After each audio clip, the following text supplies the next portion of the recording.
Magandang Wednesday morning po sa inyong lahat, mga ka-thoughts. Kumusta na po kayo?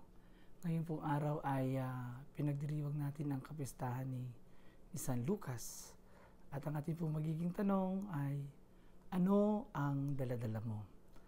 At siyempre po, ang ating ebanghelyo ay ayon kay San Lucas, Kabanata 10, mga talata 1 hanggang 9. Ito po ay tungkol na ang ating Panginoong Hesus ay humirang ng 72 na pinauna niya na dala-dalawa sa bawat bayan at po na pupuntahan niya o bibisitahin niya. At ang isa po sa kanyang tagubilin o bilin sa kanila ay ito, na pagpasok nila sa kanilang bahay, sasabihin nila ay ganito, maghari nawa ang kapayapaan sa bahay na ito. Kaya ang daladala ng mga apostol ay di ang kapayapaan na nagmula sa ating Panginoong Jesucristo. Ang kapayapaan ng paghahari ng Diyos. Minamahal na mga kapatid, marahil ito rin yung maganda natin ding daladala. Tayo ay mga disipulo din, mga tagasunod ng ating Panginoon na kinakikitaan sana saan man tayo magpunta, sino man ang ating nakakasalamuha, meron at mababakas sa atin yung kapayapaang ito. Kaya nakakalungkot o minsan nakakatakot kapag siguro tayo yung pagmumula ng mga kaguluhan, pagkalito, pagkabalisa, Kaya siguro kapag tayo ay walang sarili ring kapayapaan, kapag ang ating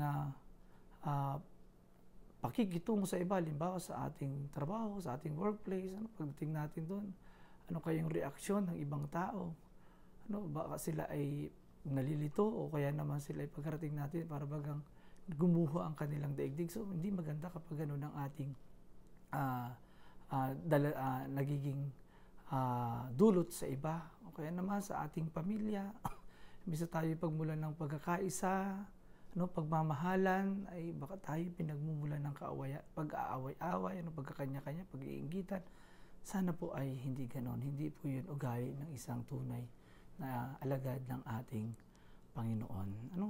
At paano ba tayo magkakaroon ng ganitong katangian o disposisyon na pagdadala ng ating Panginoon? Walang iba kundi yung ating constant na pakikipag-ugnayan sa ating Panginoong Jesucristo, sa ating panalangin, sa pakikinig ng kanyang salita, at lalo tigit kapag tayo ay laging nagsusumikap na dumalo ng banal na misa kung saan naririnig natin ang kanyang salita at natatanggap natin siya, napapasa atin siya. Ibig sabihin ay siya talaga yung ating daladala. Yun yung isa sa magandang bunga ng lagi nating pagdalo ng banal na misa. Kaya minamahal na mga kapatid, ito yung magandang tanungin natin ngayon sa ating sarili. Ano kaya yung daladala natin? Kasi kung ano yung daladala natin, maaaring yun din yung maibahagi natin sa iba. Sana po, ang dala rin natin ay kapayapaan, katulad ng mga disipulo na pinihayo ng ating Panginoon. Yan, at ang laging hamon po sa atin, always be cyber missionaries, evangelize through social media. Please like, share, and follow our page, Thought for the Day, ating Instagram at Thought for the Day, YouTube channel, TFTD, Blessed and Blessing, at ating TikTok account at Thought for the Day. Dadako na po tayo sa mga pagbati. Happy birthday po kay Agnes Matienzo, yan, apostolado po ng panalangin.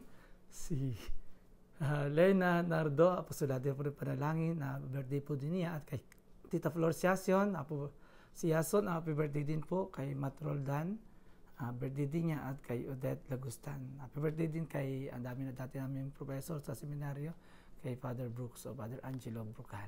Yan. At ang lagi pong paalala ni Bishop Juni, always be blessed and be a blessing. Magandang araw po sa inyong lahat.